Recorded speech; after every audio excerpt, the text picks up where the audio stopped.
Alright, I think the audio is now working, so I'll switch over here to the desktop. So today I have a special live stream that we're going to be watching the federal budget announcement for Canada together. This is the 2021 federal budget for April, and it is probably going to be one of the most significant budgets in quite a while. This is the first time this is the longest time I think that any federal government has been given to present a budget. So it's about to start around 2 o'clock, so we still have half an hour till it actually begins, and then we'll watch it together and analyze it and see if there's anything that really stands out. Apologies if I'm switching between screens like this and then this. I usually you'd have a proper setup, in which case there would be two screens. There would be one screen on either side of your monitor. You might have three screens. If this was a proper, live stream setup, then I'd have a desk with a chair, and everything like that we would be working off of, because otherwise I have to be able to check the stream quality like here. Switching between this tab and then switching between the streaming software. Usually they would be separate monitors, where I would have one monitor set up for the live stream and another monitor set up for monitoring the YouTube comments or whatnot. So we'll just have to go like this and see how well it works out. So a couple things that I'm going to be especially looking out for during this budget is going to be any discussion on the Universal Basic Income Program. If you're not aware, the Liberal Party of Canada had their federal convention this past weekend. Well, not this weekend that we just had, but 2 weekends ago, and they voted unanimously on 3 different bills to introduce Universal Basic Income Program. One of the bills was about, studying it. We need to do more real-world tests and examinations of the universal basic income, and then the other one was about actually implementing it. And if they run on this in an election and win and get a majority government, essentially they're proposing that every single Canadian would make $2,000 a month regardless of employment standards, regardless of employment status. So if you don't have a job, then you would in theory make $2,000 a month doing this. Now, I've argued quite a bit for the Universal Basic Income Program with, people on Facebook and Twitter and YouTube. There's a lot of things that are against it. The reason that I'm for it is primarily because, I haven't had a job in 2.5 years and I need money to survive. And so I get into these arguments with people on social media where they're like, it's just because you're too lazy or you're too picky with the type of job that you want. And it's like, yes, absolutely. I might be too picky, but for me, it's more important to have the freedom with what you do with your life than to be forced into, essentially I view it as, it's slavery with extra steps. To be told that you have to work, a minimum wage job just to survive. And then if you don't, then you can have fun starving. Explain to me how it is that in a free world, free country, first world country like Canada and the States, explain to me how it is that we can have a right to life but not a right to a job. They say, you're not entitled to a job. And yeah, sure, that's totally fair. I'm not entitled to work for somebody's company if they don't want me to work there. But how can you have a right to life without the right to a job, or at least some form of income. And they say, oh, well, that's what, welfare programs are for. Well, the only people that say that's what welfare programs are for are the people that have never actually been on welfare. They have never actually had to live what it's like with only making $500 a month. Now, I've been on welfare in both British Columbia and Alberta, and the thing that they always talk about is that, oh, well, welfare is supposed to be one of the things that, it's a safety net for people. If you don't have a source of income or you don't have a job in several months, then you can essentially continue to get money so that you'll be able to survive. Well, the welfare only pays about $500 a month. So, you try telling someone to live on $500 a month and see how easy it is for them to be able to do that. So you need to find a place to rent. Good luck trying to find a place to rent that's $500 a month. Even in Alberta, which is fairly cheap for renting, in comparison to other provinces like British Columbia or an apartment in Toronto, in Alberta it costs even $800 or $900 to find a decent place by yourself. So you're essentially forced to have roommates, whether you like it or not. You're going to have roommates, and let's say you're paying $400 a month shared rent with a couple different roommates, and then the food cost on top of that. So if you only get $500 a month from welfare, and then you're expected to have $100 remaining for all the other expenses. So maybe you have a cell phone, and maybe your cell phone bill is really cheap and it's $50 or whatever, and so then you have $50 a month for food. Well, now you get to the point that it's not even possible to budget. It's physically unable to budget that much money unless you're literally eating out of a garbage bin, or you're going to the food bank for all of your groceries because you can't afford to eat properly. So when it comes to universal basic income, I really think that we need this implemented, and we need it implemented now. And it's not just because of the situation I'm in, but you look across the country and all of the people that have been unemployed due to the pandemic. It's kind of forced people into this situation where even if you want to have a job, even if you're willing to have a job, regardless of what that job is, you essentially just, you can't get a job. It's not as easy as to just snap your fingers and get a job. And this is what I try to explain to people, because I've even applied to the quote-unquote minimum wage jobs. They say, oh, you're not willing to work a minimum wage job. Well, I've applied to them, McDonald's, Walmart, Costco, those types of jobs, and it's an online application, because no business ever takes resumes in person anymore. You can't just go into the store and drop off a resume. Like, it's all through the online application, and then what happens when you apply? You never hear back from them. You essentially have to grovel on your knees to even get a minimum wage job in this country, unless you have connections, the general manager of the store. Like, I can't just walk into Walmart and say, hey, general manager, who's my friend, can you hook me up with a job? It's not that simple. So even if you're young and able and willing to work whatever job that you can get, you can't just snap your fingers and get a job. And they say, oh, well, then it's your problem, right? It's a you problem, not a me problem. And then they talk about how, oh, well, you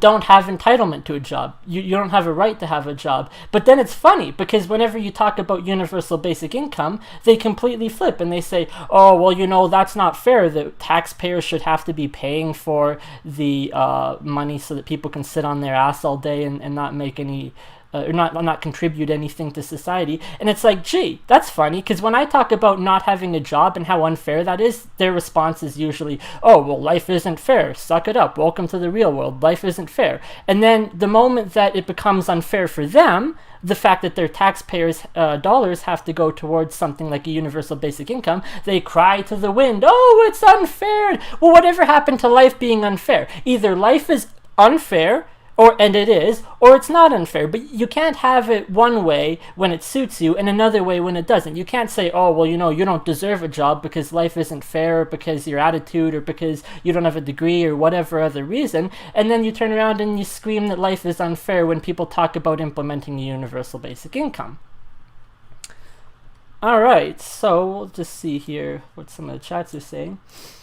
should be free not to work as long as you don't expect me to pay more taxes to pay away. Go panhandle if you really want to freeload forever.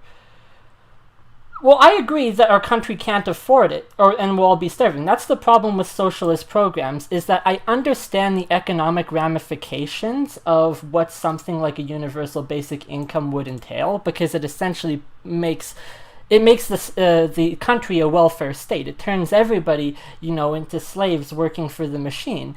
But the problem is, and this is the big problem, is that in the first world countries, Europe, Canada, America, you cannot get a job anywhere without having a degree. At least anywhere decent where you'd actually enjoy your job, you'd actually have a reason to get up in the morning other than if I don't work, I die. If I don't work, I starve. If you want to be able to work for, a company that you might actually enjoy, you need to have a degree. And so, I don't have a degree. I went to university for 3 years and then I dropped out. I moved out to Vancouver for a job, turned out to be a scam, and those are mistakes that I've made. But I look around here and there are so many other people out there working in this industry of computer science who also do not have a degree. And I'm not just talking about the 1%, 1 in a billion type people, Bill Gates or Steve Jobs, the type of people who drop out of university and then they start their own business,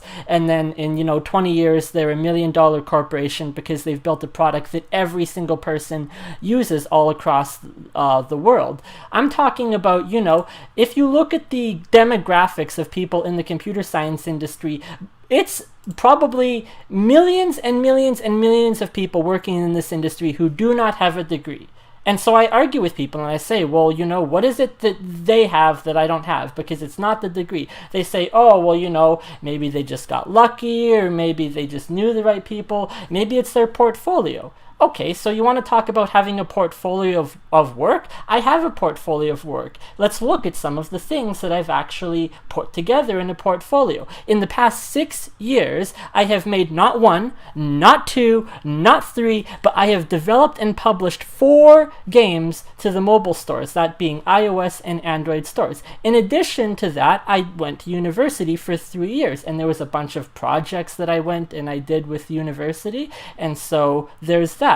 I've done tons and tons and tons of websites. I've worked freelance gigs. There's the 4-month position that I had for an internship at the college. There was another 10 months I spent working out in Vancouver. And while the company was sketchy and it wasn't technically registered with the federal government, the work I was doing was legitimate and I felt that it was real. And then I've also published, most recently, another game to the Steam store. I have been to not 1, not 2, but 3 global game jams. So if you want to talk about having a portfolio of work, you tell me, at what point does a portfolio of things that you've done actually stand out? Is it when I'm 50 years old and I've got 30 games published to mobile stores and the Steam store that, a hiring manager looks at my resume and says, oh, look, his portfolio is finally able to get, this junior development position. The problem is that HR managers are expecting, people with 10 plus years of experience for entry-level positions, and that is just absolutely absurd. Oh, what game? Let's have a look here. It's called Halloween Decoration Sandbox. Decoration Sandbox. I'll show you here. So this is the game that I published most recently on Steam. And basically the idea behind it is it's a sandbox game where you would basically go and make your own kind of design with Halloween decorations, and then you can walk around. The intent was to have it in VR. I haven't got the VR set up just yet. I've got a VR helmet, but there's a bit of technical issues that I'm dealing with. So I'm working on this. I've kind of put it on the back burner because it's, it's a seasonal thing, and, going into the summer, not many people are probably thinking about Halloween. But in the meantime, I'm actually working on several different board games at once. So I'll show you. This is one of the board games that is based off of a board game that was made in, I think, the 80s, the 70s or the 80s, and the company is basically defunct now. Like, nobody actually owns the rights to the IP or property. So I've just turned the board game here, and so this is called Beat the Markets, and I don't have an expected completion date for when the project will be done because it is still ongoing and such a large project, but I also want to be able to publish it to the Xbox store as well. That's what I was doing earlier, working with these Xbox keys. So I have all of the images that I would need for, controller support and whatnot. So, I'm keeping busy. I'm not just, taking universal basic income or CRB or welfare and just sitting on my ass all day. Like, I'm actually productive and doing things. And this is what people need to understand about when the federal government starts talking about a universal basic income program, is that there are going to be people, yes, that are going to abuse it, and they're going to sit on their butt all day long, and they're going to expect handouts from the government.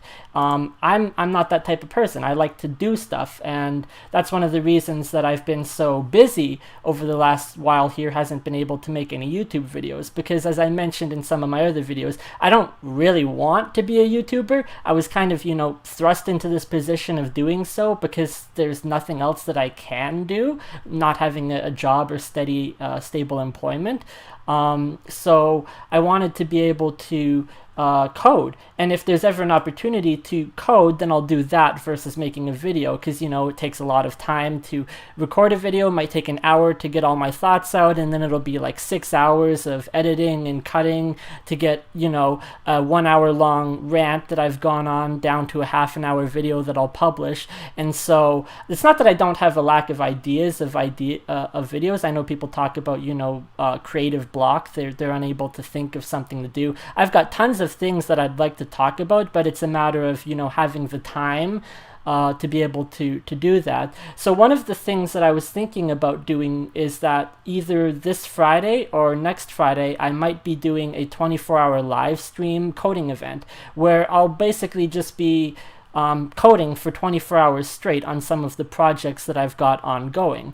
One of the things to consider is there's tutorial videos. So if you want to find a specific thing that you want to do, then you can go and find those videos, and they're professionally made. A lot of them, you look at Code Monkeys or Brackies, those types of videos, and they're great, but it's also very structured, and it's not fluid, so they don't discuss anything else that's going on. And then you get other people on YouTube like Joshua Fluke, who have a channel where they just rant about how awful the corporate and industry is and stuff like that. And then he went on a rant the other day about how everybody's asking him about coding. It's like, well, why can't you have a mixture of both? Why can't you code and also talk about how corporations suck and how degrees are useless or whatnot, and just throw that in there? So if I did a 24-hour live stream, I would be able to code at the same time as getting out some of my ideas about certain programs and things of that nature. And then because it's not structured, you might actually learn something too. I'm not going to be like, this is how you do X and these are the specific steps to take, but by watching me you can actually follow along and find out how it is that I work when I am productive. Yes, if I did a 24-hour live stream, it would be coding the entire time. I have, I guess, I don't know how to describe it, a really high metabolism, so I can stay awake for, 2 days straight, 48 hours solid, and then get like 7 hours of sleep, and I'm good to go. And my roommate's like, how on earth do you do this? He stayed up, last night or whatever, and then he's like, I'm never doing that again, because he's so tired. But I can just go straight for 24 hours and code. And aside from bathroom breaks or maybe stopping to make the odd bit of food or whatever, I can just go solid and get a lot of work and stuff accomplished. Let's see what somebody else is saying. Virtual networking events. Actually, no. I'm not particularly aware of any of the networking events. If you have, a website that you can find these at, I'm sure a quick Google search would be able to find networking events.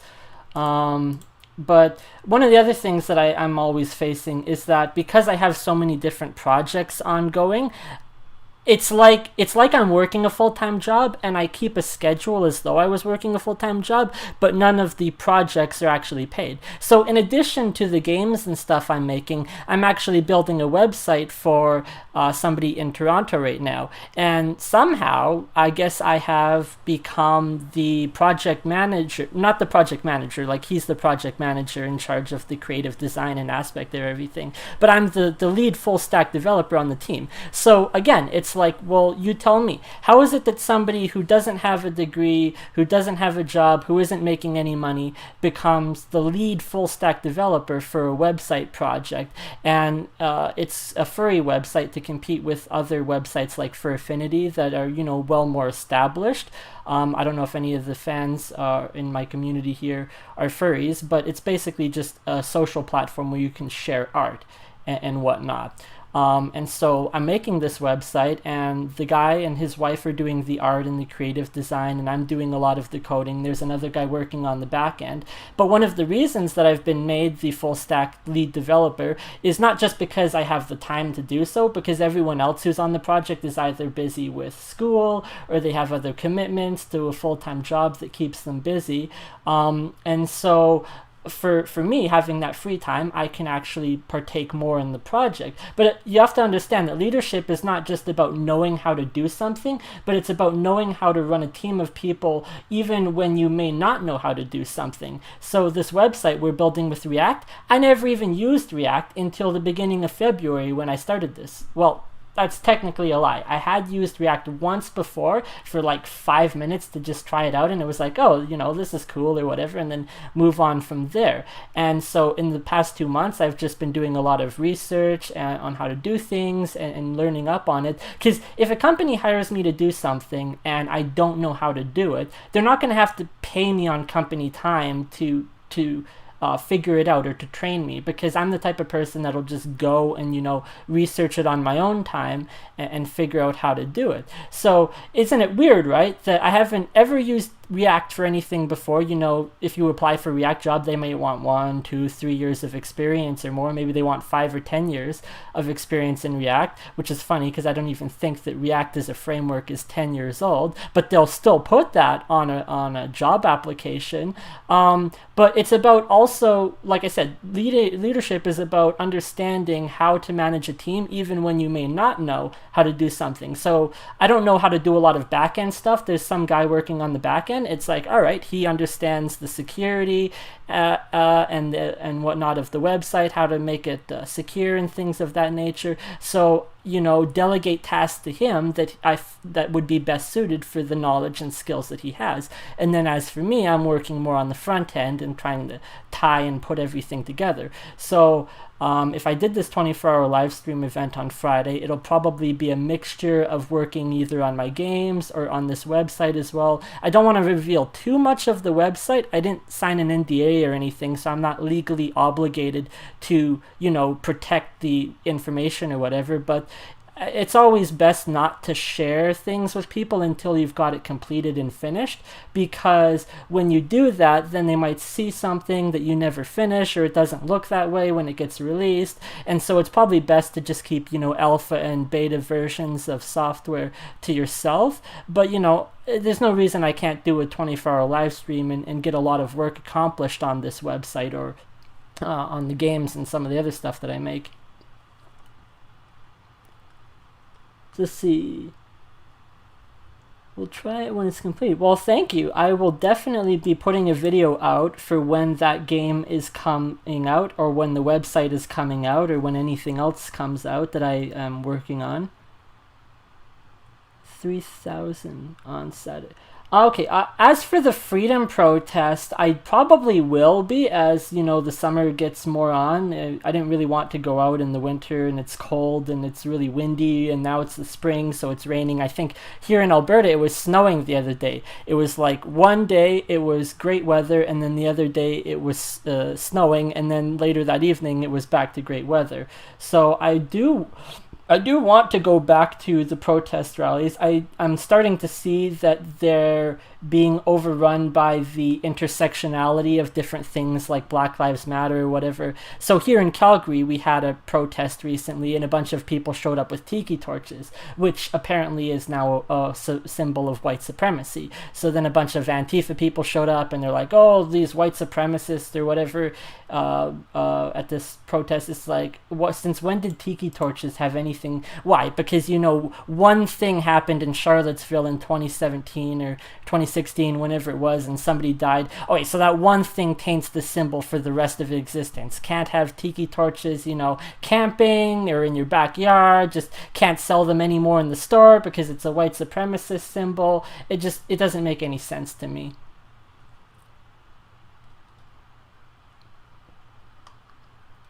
School knows me attend some events, restricted attendees.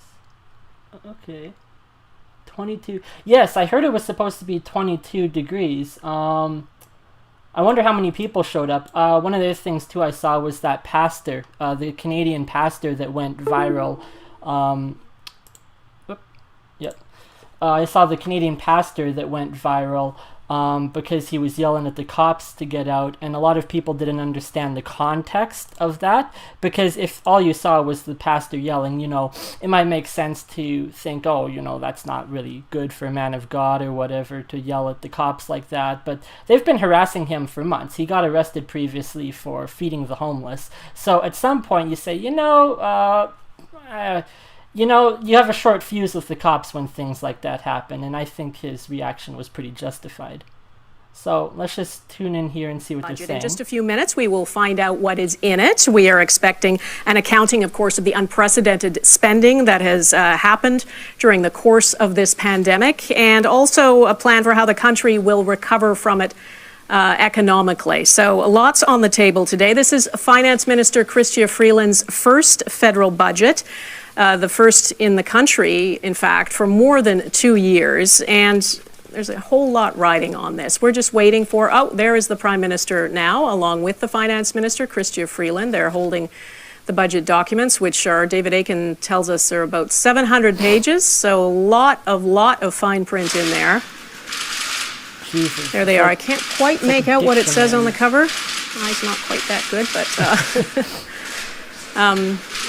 sometimes you see these in these photo ops, they give the thumbs up, they look super enthusiastic, like everything's going to be okay, folks. That's not the tone of this, because everybody knows that Canada is actually in terms of case counts and COVID infection rates, the worst we've been since this pandemic began. No one expected after more than a year of the pandemic the situation in Canada would be worse than it ever has been. In several provinces, including Ontario, the third wave is now surging. Vaccines are rolling out, but the variants, of course, are spreading faster. And with yet another round of restrictions in place, Canadians are frustrated, they're fed up, many are struggling. We are expecting more money in today's budget to help get businesses and individuals through the immediate crisis. The government will also lay out how it plans to kickstart the post-pandemic economy. So expect to see a big focus on childcare and plans for a green recovery as part of the Trudeau government's strategy to deliver on their slogan that they like to use. I saw that video with better. Antifa. They attacked you physically. Well, as Finance Minister and Deputy Prime Minister, Chrystia Freeland plays a big role in this government, and this is a big moment for her. We just saw her walk into the House of Commons there. As soon as we see her stand up... I'm a more libertarian, so I kind of go along the non-aggression principle. If you can, get a point across without causing physical destruction or violence, then that's the type of person that I am. But these people, they have no morals, they have no boundaries or standards. Having said that, though, one of the ideas for a video that I will probably be making sometime shortly is a defense of Antifa. And I'm not going to give the typical leftist talking points like, oh, they're not even real, or Antifa is just an idea. Like, I'm actually going to defend some of the things that they're doing and make you see that, they're bad people, but they could become very useful politically in the very short future for very specific reasons that I could get into in a video of that nature. We are waiting for it to be released under embargo, but obviously the biggest thing the government has been thinking about going into this is COVID-19. And this has been the third wave that has devastated much of the country, certainly for those of us here in Ontario, a very, very serious situation. And the government has really had to think about that in terms of how are they going to deal with this budget and what they were going to put into the budget. And they've made no secret of that fact. They've made no secret of the fact that this would likely be a big spending budget. They've made no secret of the fact that they were looking at this as an opportunity to try to roll out childcare, and we'll find out if that's happening in the budget. But certainly the Deputy Prime Minister slash Finance Minister, Chrystia Freeland, has been very clear about dropping big hints that that is expected to be a big theme in this. And of course, getting Canadians back to work is something else that the government has talked about a lot, as well as supporting individual Canadians, because as we're in this third wave, and a lot of folks are finding themselves out of work or worried that they will be out of work. Alan says it's very... Mercedes, votes on budgets are always confidence votes, and this, of course, is a Liberal minority government, so in theory the opposition could trigger an election. Yeah, they could trigger an election, but they won't. I find that typically speaking, when it comes to Justin Trudeau's minority government, if there's something that the NDP doesn't vote with him on, then the Bloc Quebec will. So I think recently there was a motion made to investigate people in the military or the RCMP for sexual misconduct against females. And the NDP this time voted to actually uphold it, and the Liberals wanted to shut down this investigation. Well, the Bloc Québécois voted with the Liberals, so it got shut down. But then on other things, the Bloc Québécois will vote against the Liberals, in which case Justin Trudeau will rely on his buddy Jagmeet Singh in the NDP to vote with him. So he's always got one of the two people on his side, regardless of whatever the situation or issue is. Right now, and when you look at what happened in the recent election in Newfoundland and Labrador, there's just really a feeling among MPs from all ridings that there's no appetite for an election. So while this will still serve as very much being a political election document that the Liberals will go into what could be a summer or fall election with, the chance of the government coming down on this is relatively low. But remember, it is always still there. This is a minority and anything could happen. Hard to imagine an election, especially in Ontario right now, right, with everything that is going on there. Mercedes, as we wait for the Finance Minister, hopefully she'll rise and begin speaking shortly and we can reveal the details of the budget. But she's, oh, I believe she is. There she is. Let's listen for a moment. The details regarding these measures are included in these documents and pursuant to Standing Order 83-2. I ask that the study of these motions be added to the orders of the day.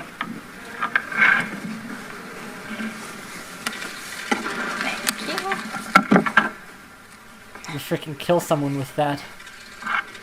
Throw it at them, do like a brick to their head.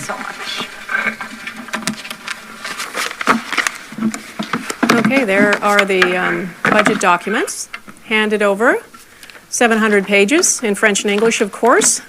We're going to go directly to our reporters who know what is in those documents because they've spent the last several hours digging into all the details in a lockup. David Aiken now joins me from the West Block. David, I believe you're there. Can you give me the big takeaways?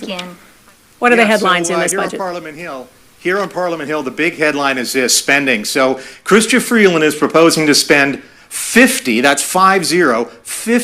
billion in spending programs this year, and that is on top of the billions of dollars of emergency pandemic spending that will continue to exist.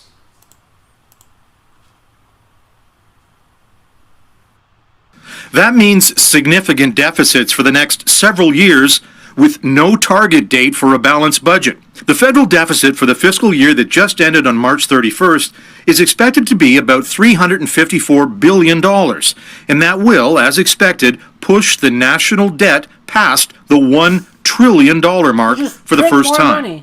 Ottawa expects the deficit this year to top $154 billion, but projects a drop in 2022, 2023 to under $60 billion and to be around $30 billion by the spring of 2026. The centerpiece of the first budget ever presented by a woman is a commitment to build a new national child care program. This budget makes a historic investment in early learning and childcare.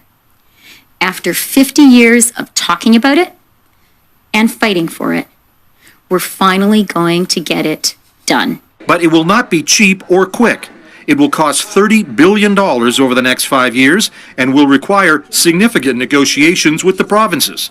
That's the biggest single spending commitment, but there are plenty more. For example, $3 billion to improve long-term care homes, $17.6 billion for so-called green recovery initiatives, and a new investment of $18 billion to improve health and economic development in Indigenous communities.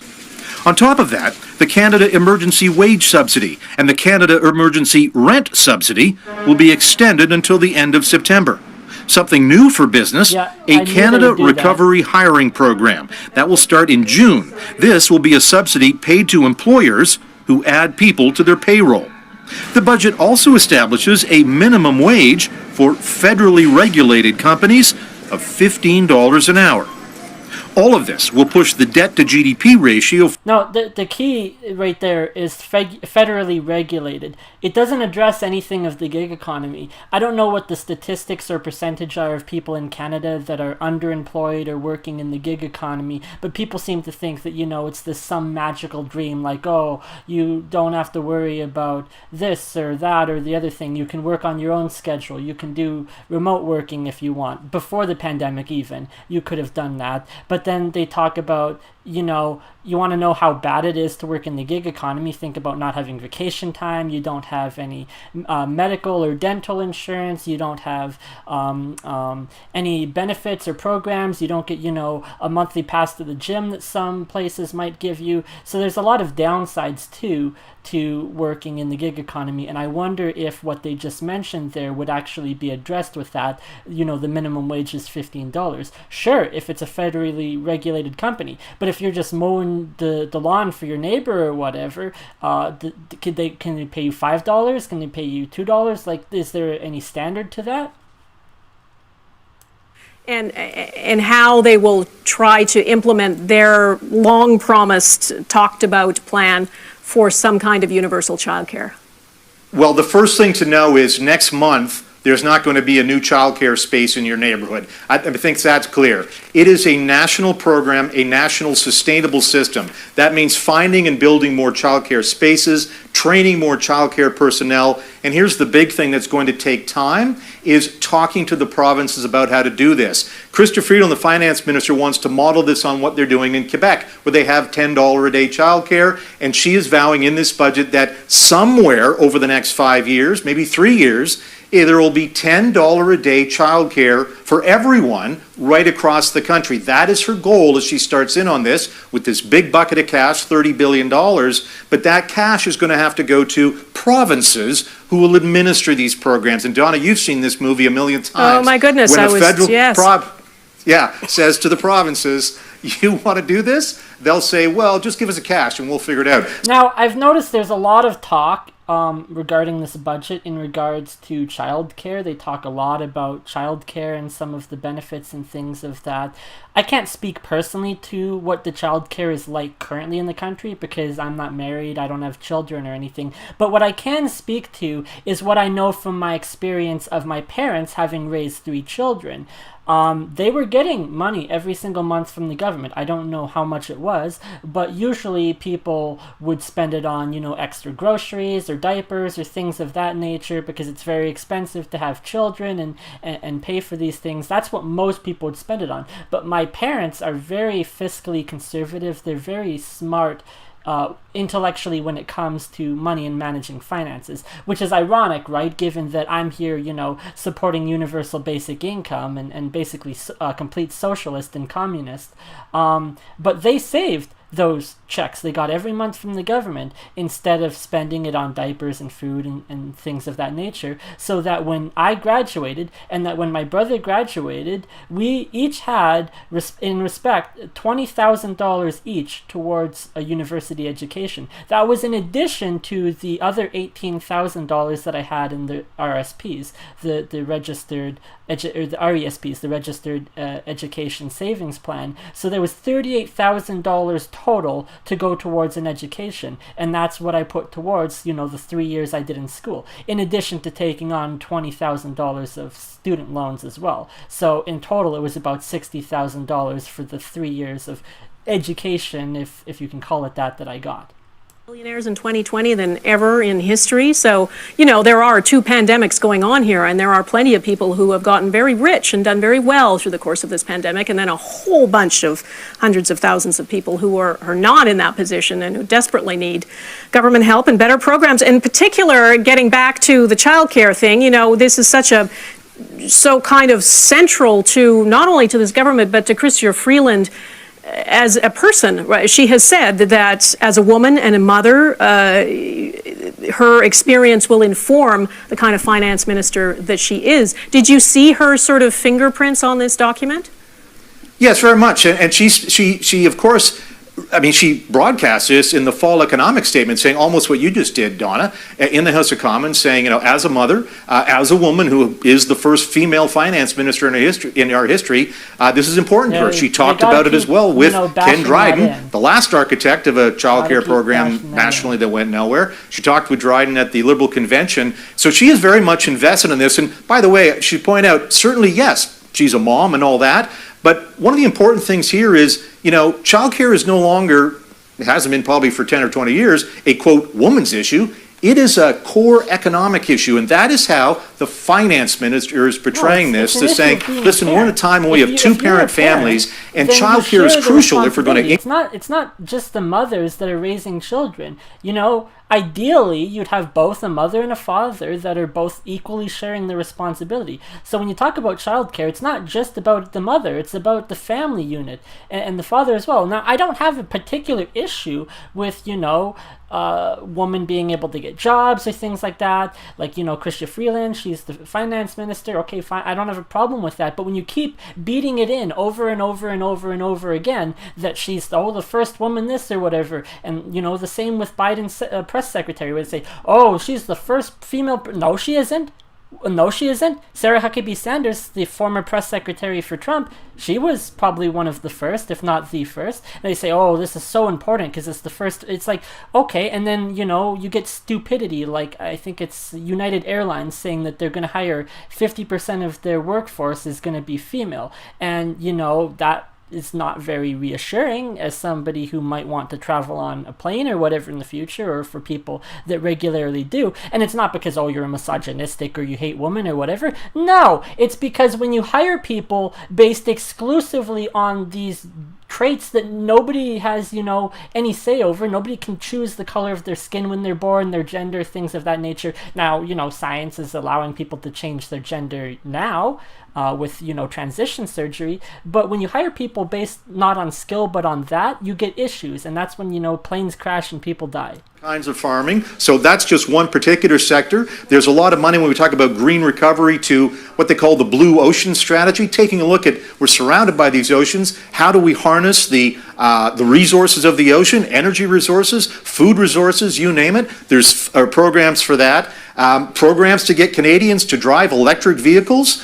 And here's one thing. Remember last week we saw Erin O'Toole and the Conservative Party table a climate change plan. And I know I don't like Chrystia Freeland, to be completely honest, but that's not because she's a woman. It's because of the pompous, preposterous attitude she has. So there was a video that Porvi, I can never pronounce his name right, but the Conservative minister from Carleton, who's always very vocally in opposition to the Liberal Party government, he asked her straight up, can you give me a number, like an actual number of how much money has been spent during the pandemic, or something to that effect? And her response was, well, let me repeat, I am the finance minister.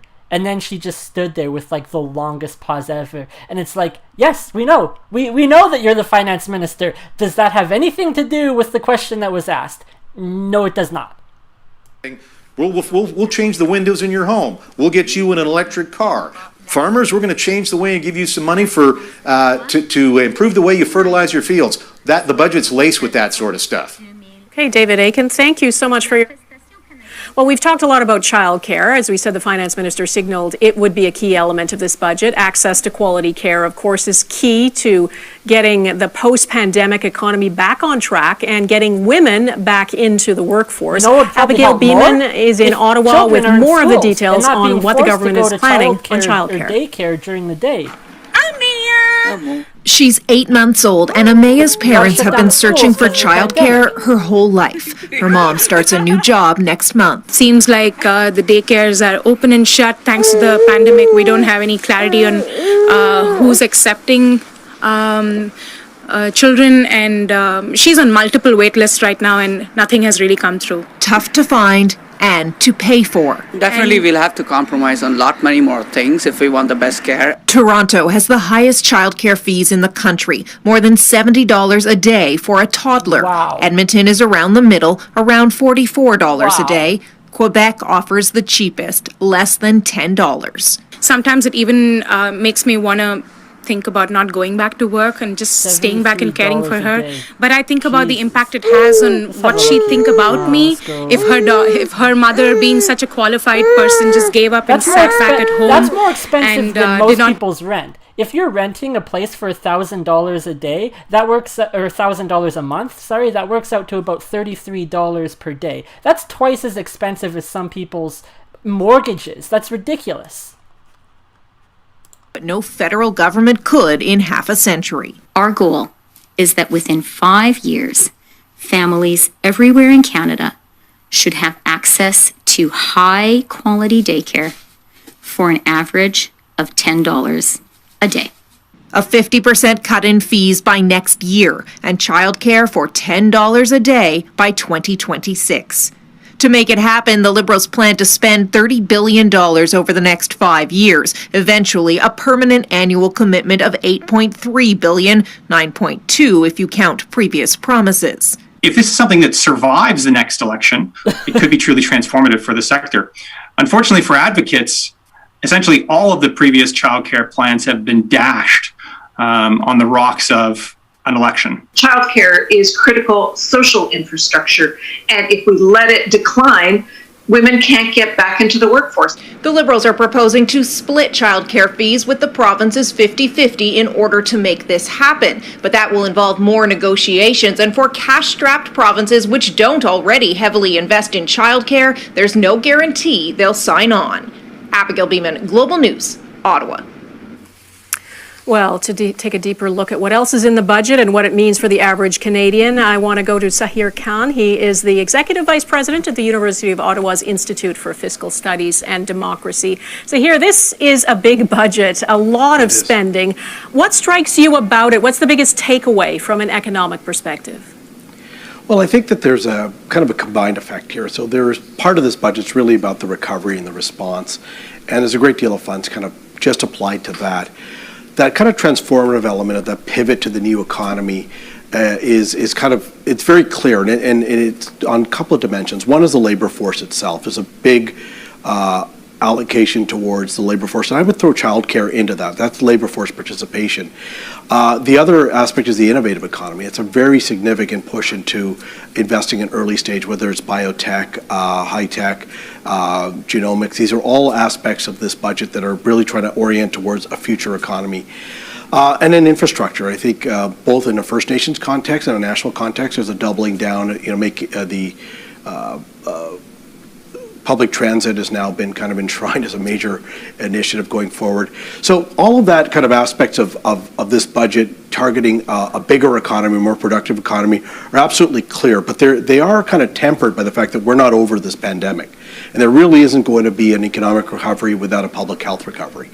And the balance of the budget, I think, are a hodgepodge of kind of interesting items that are almost politically oriented, that start to feel like a political platform leading to a future election. Mm-hmm. So those are kind of my takeaways, kind of at a high level. Yeah, that's what a lot of people anticipate this was going to be, as sort of a pre-election platform. A big question here is, how can the country afford what the finance minister has laid out in this budget? Based on what you have seen, what are they banking on to make this work?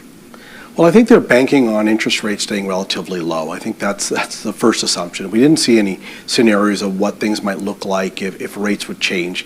We did see a change in strategy in trying to lock in longer-term debt, which seems to be a bit of a... And you see, what they're doing, what the Liberal government of Canada is doing, is they're backing themselves into a box where, as he said right there, if the interest rates stay low, when you put yourself in that position where, this is great and wonderful, if the interest rates stay low, God forbid what happens if they don't, because that's when things start to break, and that's when stuff goes to shit, and you get, a failed state like Venezuela.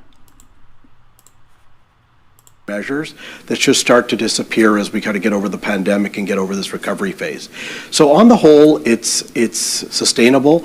I think where we really need to focus on as taxpayers and anyone in the media is the quality of spending. What results are we getting for this money?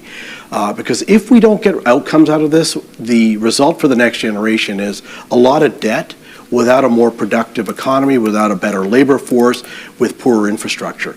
And I think we have to keep our eye on the results that we're getting, and that's kind of the big test for this government, going from things that are kind of a good idea in theory to things that actually will translate into results for Canadians.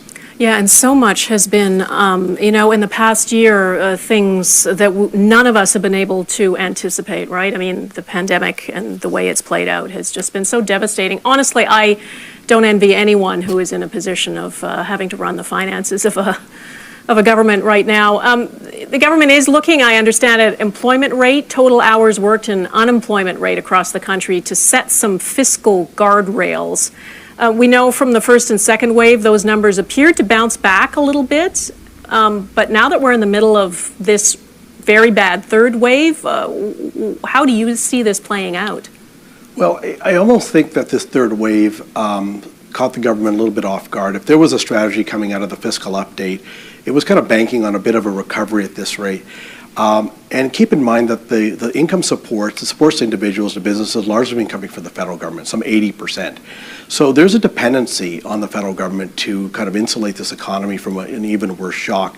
I think that's taken up some of the room that might have been applied to more transformative initiatives.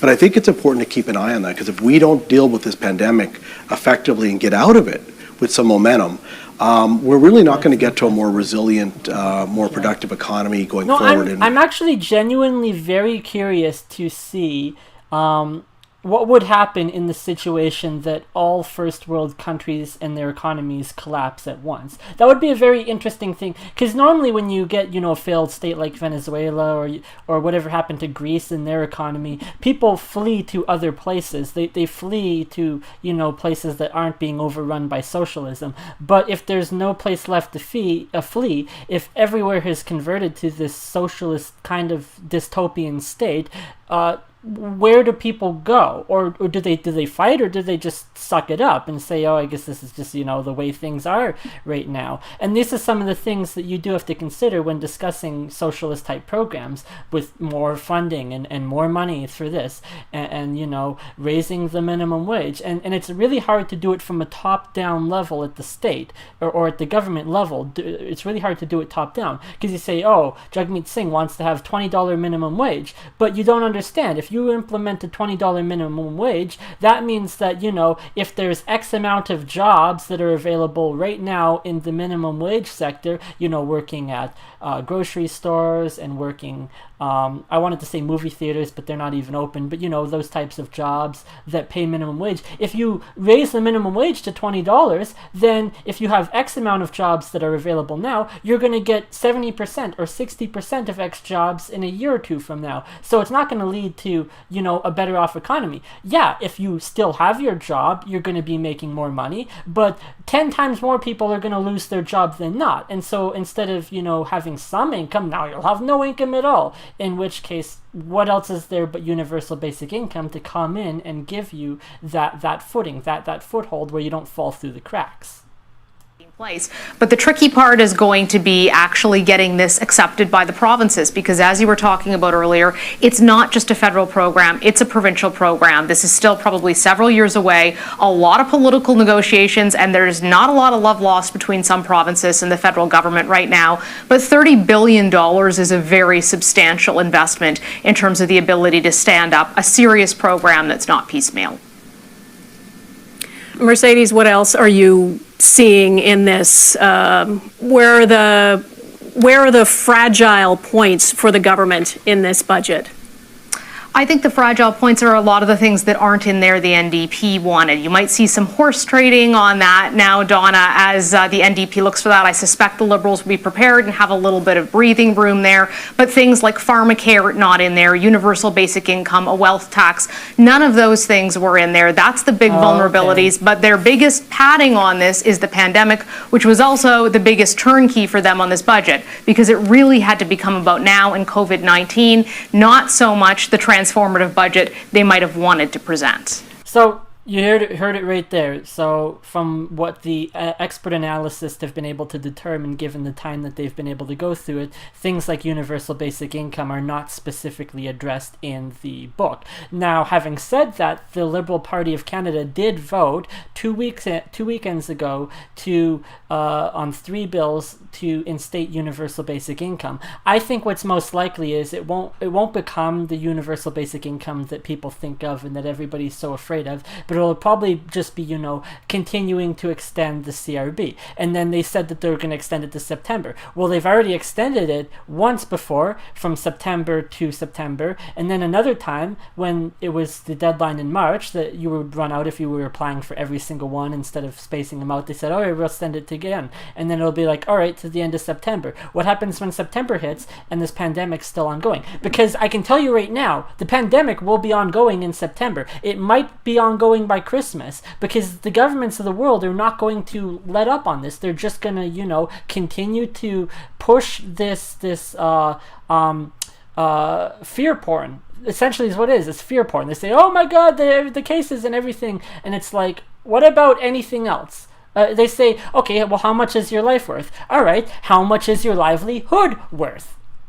You talk about, we want to save lives. Okay, that's fine, and that's, a noble cause and everything. But what about the livelihoods of everyone else? We are now living in this weird kind of bastardized state of the world where the youth, people that are 30 years old, 25, 20, even just coming up into the workforce, just graduating, 18, 19, 17-year-olds are being sacrificed for the next 50 years of their economic development so that, some people in the seniors' home can get, 1 or 2 extra years out of their life. And yeah, sure, that sounds cruel to say that, but, it's the God's honest truth. A lot of these people that are in these senior homes that are dying, they were already on their deathbed. So what are you going to do? You're going to sacrifice some 19-year-old, the rest of their 50 years they have to live? They're going to have to live in poverty now because of what's happening? Canada's traditional economic pillars, energy, mining, agriculture, forestry, steel, aluminum, autos, aerospace, will be the foundation of our new, resilient, and sustainable economy. Canada will become more productive and competitive by supplying the green exports the world wants and needs. That is why we propose a historic investment of a further $5 billion over 7 years, starting in 2021, 2022 in the Net Zero Accelerator. With this added support, on top of the $3 billion we committed in December, the Net Zero Accelerator will help even more companies invest to reduce their greenhouse gas emissions while continuing to grow their businesses. We will propel the green transition through new tax measures, including for zero emissions technology, carbon capture and storage, and green hydrogen. We are at a pivotal moment in the green transformation. We can lead, or we can be left behind. Our government knows that the only choice for Canada is to be in the vanguard. Our growing population is one of our great economic strengths, and a growing country needs to build. We need to build housing. We need to build public transit. We need to build broadband. We need to build infrastructure. And we will. We will invest $2.5 billion and reallocate $1.3 billion in existing funding to help build, repair, and support 35,000 housing units. And we will support the conversion to housing of the empty office space that has appeared in our downtowns by reallocating $300 million from the Rental Construction Financing Initiative. Houses should not be passive investment vehicles for offshore money. They should be homes for Canadian families. So, on January 1st, 2022, our government will introduce Canada's first national tax on vacant property owned by non-resident, non-Canadians. Strong, sustained growth also depends on modern transit. That's why, in February, we announced... I'm sure the opposition has a lot to say about this budget, and we're hearing now from Conservative leader Aaron O'Toole. He's about to speak and react to this budget. Oh, here we go. Yeah, she's not even done yet, and he's already got opposition to it. We are now in Justin Trudeau's third wave of this pandemic. Hospitals are overwhelmed, and modeling suggests that things will only get worse without the desperately needed supply of vaccines. But this budget does nothing to answer the calls from Ontario, Quebec, British Columbia, and Alberta, and other provinces asking for more vaccines. Justin Trudeau has moved too slow for this virus. It's racing ahead of us now. And now he is slow in providing real help for Canadians in this budget. This disappointment needs to stop. Nous sommes dans la troisième vague de Justin Trudeau. Les libéraux ont agi trop lentement contre ce virus. Maintenant, dans son budget, Justin Trudeau est lent à aider les Canadiens. Canadians are asking for an economic recovery plan that improves their personal financial security by creating jobs, increasing wages, and lowering taxes. Unfortunately, this budget does next to nothing to secure the... Here's the problem with the conservative thinking, though. You can't do both of those simultaneously. This is what I was saying before about the minimum wage being $20. You can't increase wages and jobs at the same time, because if you increase wages, that means that people have to charge more for their products, or the companies start to they start laying people off. And usually they do both. They charge more for their products, so they make more money, and they lay people off. Families hoping to lower taxes and get ahead are not being listened to. They're all going to be asking for more. Ce budget ne protège pas l'économie. Il laisse tomber les Canadiens sans travail et les travailleurs, dont le salaire a diminué à cause des confinements. Il abandonne les familles qui attendent une diminution d'impôts pour rembourser leur hypothèque ou épargner pour les études de leurs enfants. Une fois de plus, les Canadiens vont se sentir abandonnés. No, unfortunately, you're right.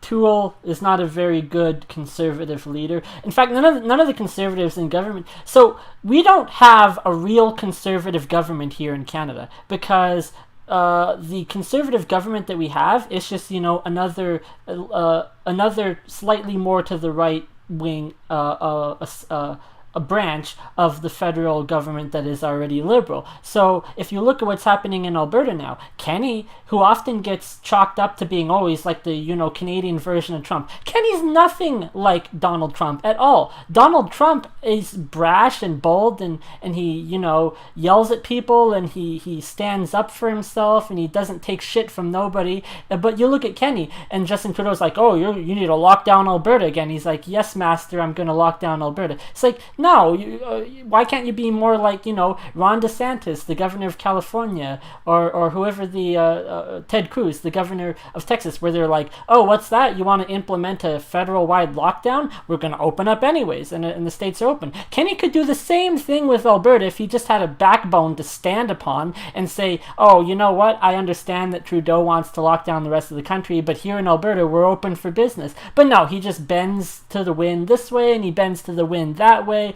and so he's basically thrown his entire base under the bus here. I mean, the Liberals already weren't going to vote for Kenny because they hate him, and he's like, they say, oh, he's transphobic, he's homophobic, things of that nature. Like, I'm gay, I personally don't care. If a politician is transphobic or homophobic, that's not like the number one thing on my priority list. I'm probably not going to vote for them anyways because they're a total piece of shit.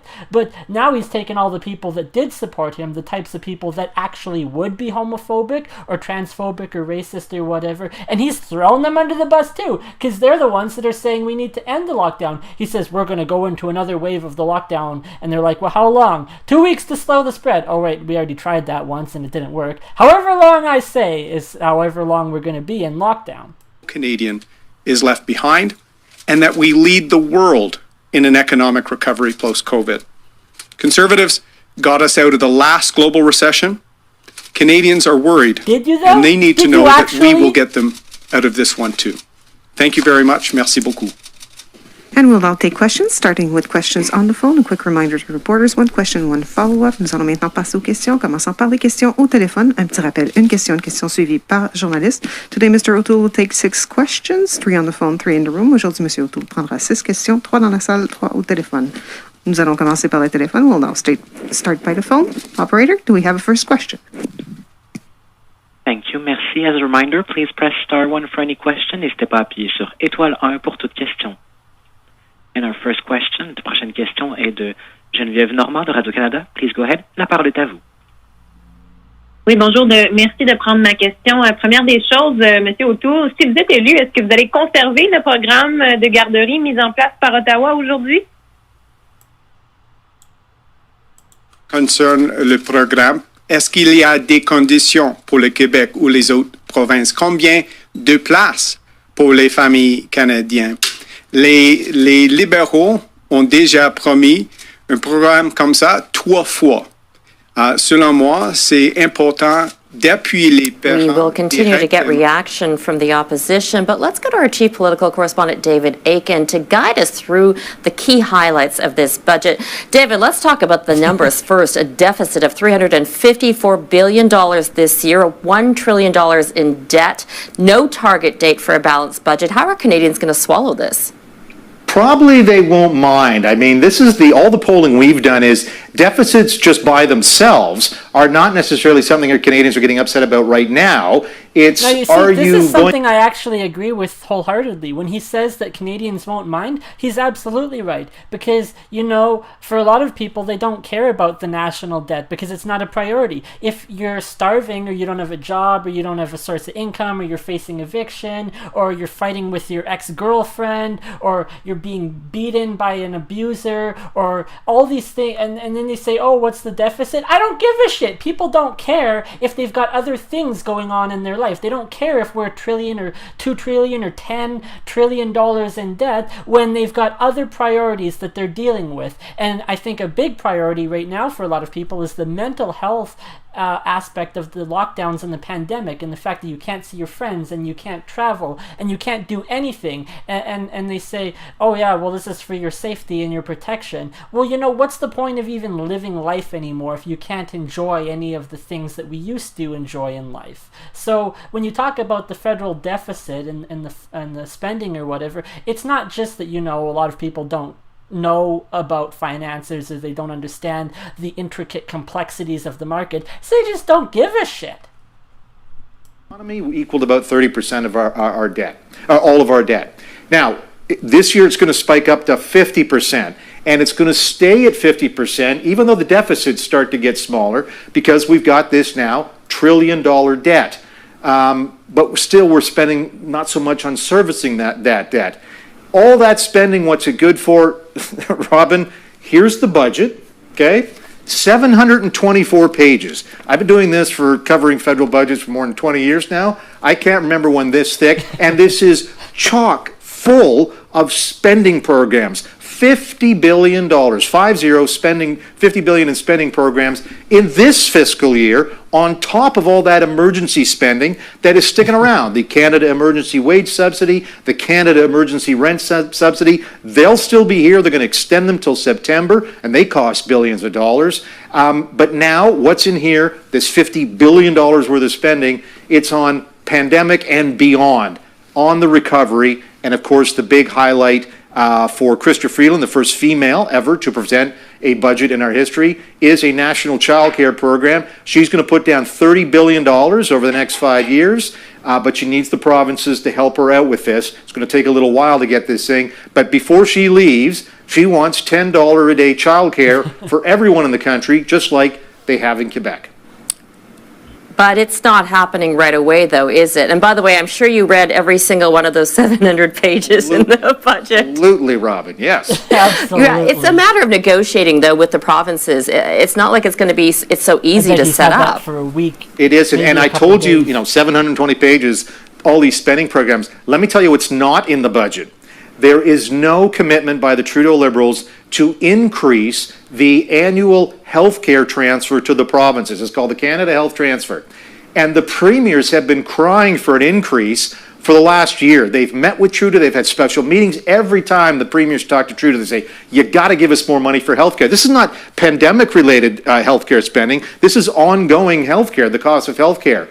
And there is no commitment in this document, this budget, to increase the amount of the Canada Health Transfer. So when the Chrystia Freeland or whoever shows up at the next premiers meeting and says, hey guys, I got $30 billion for a new plan for childcare. Can you help me out? They'll say, sure, as soon as you give us what we need for health care. That's where that quid pro quo, I'm certain, is going to happen, and it may gum up Freeland's aspirations on daycare. And then there's another national plan that the Liberals sort of have bubbling under, Pharmacare. There's about 4 paragraphs on Pharmacare in this budget, and all they're saying is we'll continue to talk to the provinces about a national Pharmacare program. Now, why is that important? Because this is a Trudeau minority government. They need one party to support this in order to get it through and avoid a general election. I'm looking at the New Democrats, most likely to deal here, and they've been crying for Pharmacare. And they're going to look at this and say, where the heck is any movement on Pharmacare? And it's not in here. So that may be an issue, more national programs. Other things not in here, there is no tax on the wealthy. Something else New Democrats had wanted. They want to get rid of billionaires. That's New Democrats. They certainly want to tax them. There is no new taxes on, no new income taxes on the wealthy, though there are new taxes on luxury goods. So Robin, if you were thinking of buying that new yacht for the season or a private aircraft, you will pay a little bit extra to the government for the pleasure. I just do not have the salary for that, but thank you so much for your update on that, David Aiken in Ottawa. Is the problem when you talk about taxing the billionaires. You don't have to increase the tax on the billionaires. You just have to implement the system uniformly and fairly. Let's say, you're going to increase the tax to what? 40%, 50%? Why don't we tax billionaires 90%? You know they're not going to pay it anyways because they don't even keep the money in the country. They're all in offshore foreign bank accounts, or they're invested in other assets and things of that nature. There's a tons of tax loopholes. So you don't have to increase the taxes on the wealthy. You just have to tax them at the same rate that everybody else is, but uniformly and fairly, and make it illegal to, store all of your assets in foreign offshore bank accounts. And I think if we're going to pass on this amount of debt to the next generation, the issue is, what are they getting for it? Are they getting a better labor force, better trained, better labor force participation, a bigger labor force? Are they getting high quality infrastructure? Are they getting innovation agenda that really builds the next generation of companies and entrepreneurs? If we are able to do that, if the government's able to do that and demonstrate results, then at least there's a legacy that's been purchased with that deficit financing. If it's transfers or really poor results, then I think they're going to be competing in the global economy with one hand tied behind their back. So what are the risks that the Liberal government has by setting out with this budget? Well, I think it's really about implementation. It's about getting results.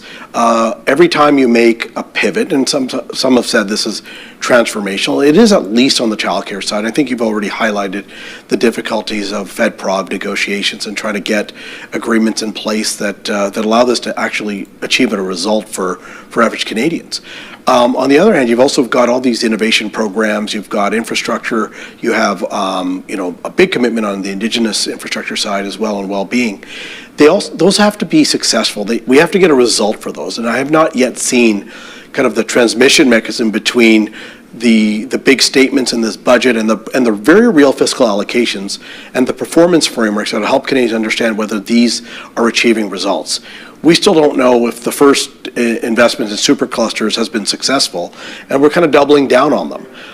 That's not a problem in and of itself, but it can be a problem. And any government that kind of shows up having to inherit the results of all this spending is going to be saddled with the question of whether those results were achieved, whether we had good value for money. And that's, I think, the big test for this government. We're not even out of the woods, though. This pandemic is far from over. What kind of stimulus spending do we need?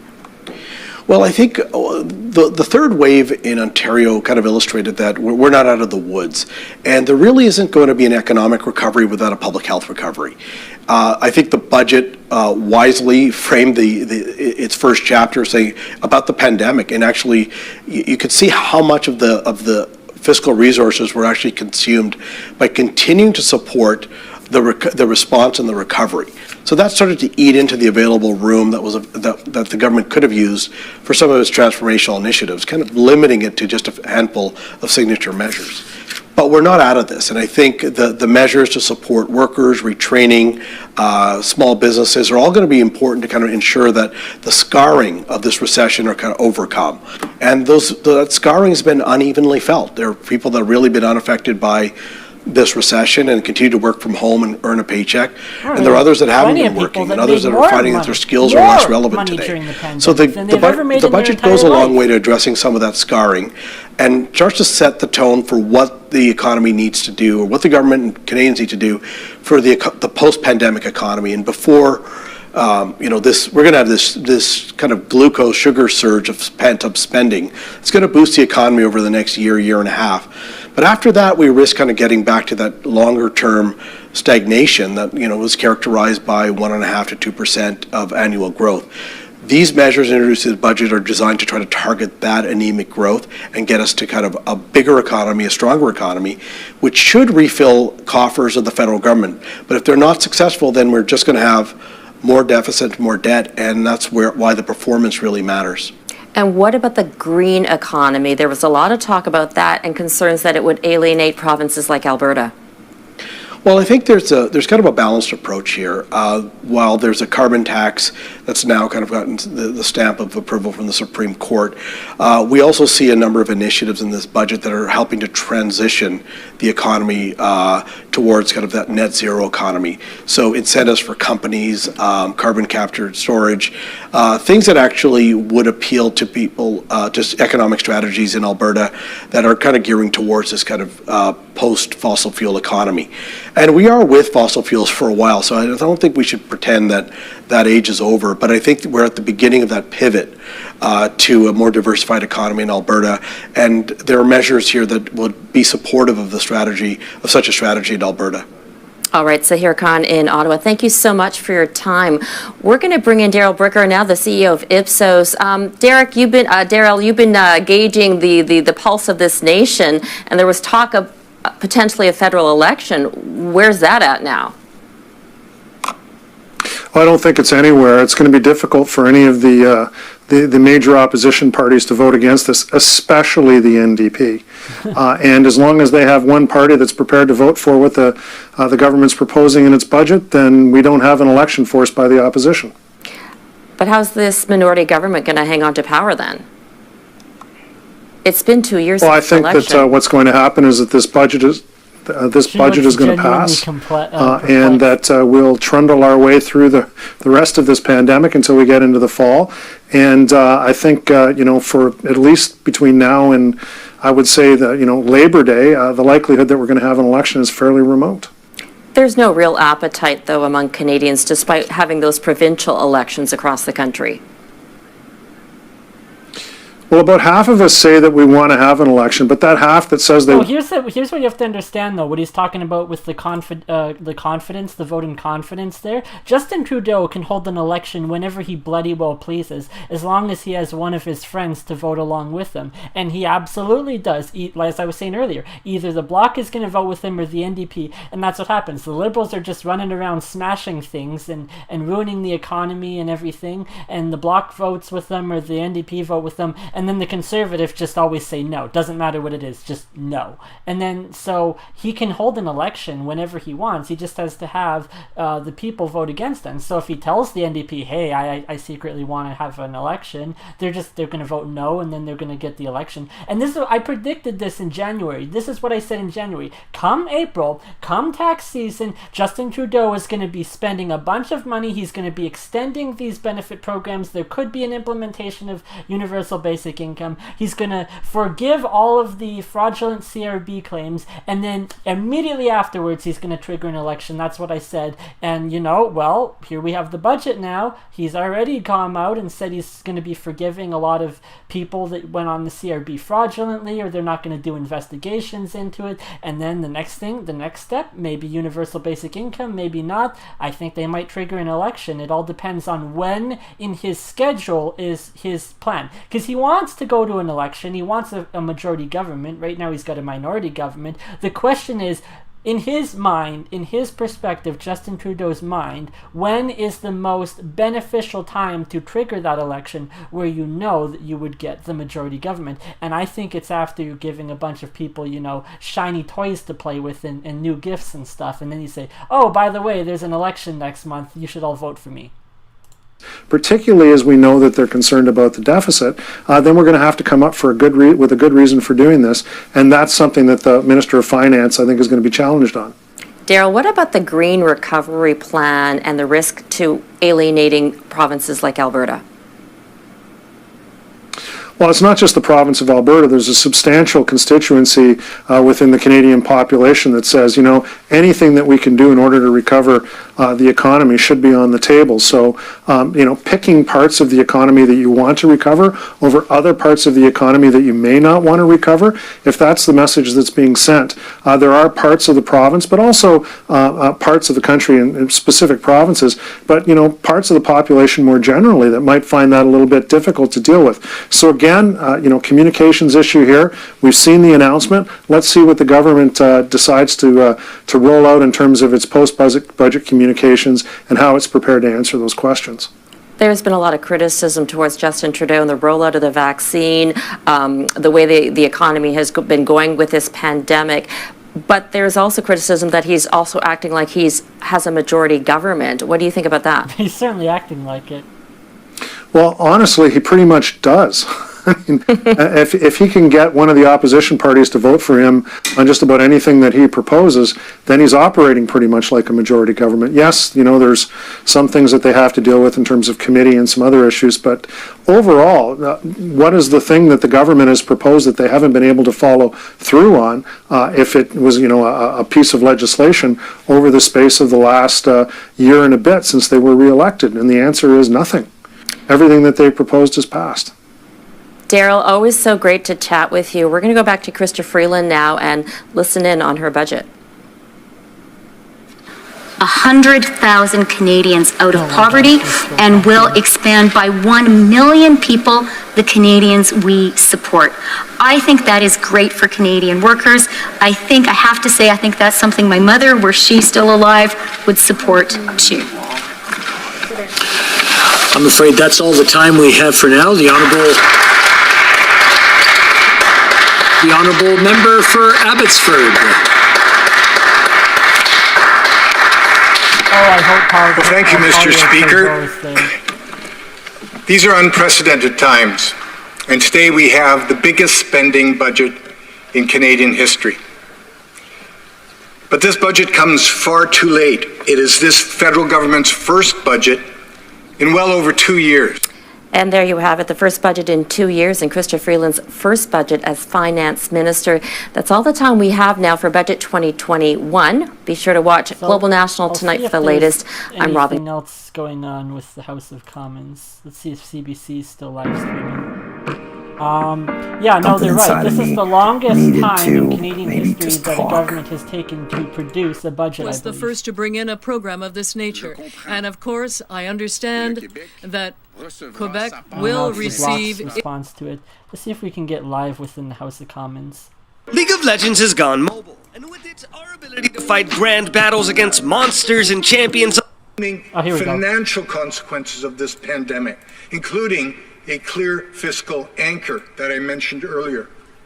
And of course, most importantly, to provide future generations of Canadians with the hope and confidence that the Canadian dream is still alive and well. And my fear is that Canadians will be profoundly disappointed. Now, to be sure, there appear to be a number of positive measures in this budget, especially those that continue to support Canadians in their time of need as they struggle to make it through to the end of the pandemic. And we will carefully review and analyze them to see whether they are sufficient to help our country through this difficult time and to secure our long-term future. So far, I'm not encouraged, but we will have more to say in the days ahead. Until then, and until tomorrow, I move that the debate be now adjourned. Mr. Fass, seconded by Mr. Dalton, moves that the debate be now adjourned. Conformément à l'article 83.2 du règlement, la motion est réputée adoptée et la Chambre demeure ajournée jusqu'à demain à 10 heures. Adjourned until tomorrow at 10 a.m.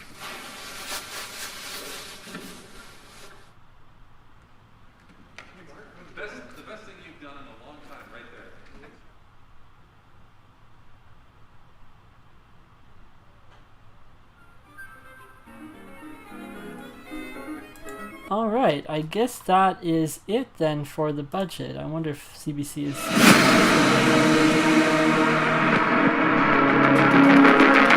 There's like, okay, so Chrystia Freeland... Let's bring back my colleagues, Vashi Kapelis and David Cochran, to talk more about what is in this budget. Vashi, where do you want to go next?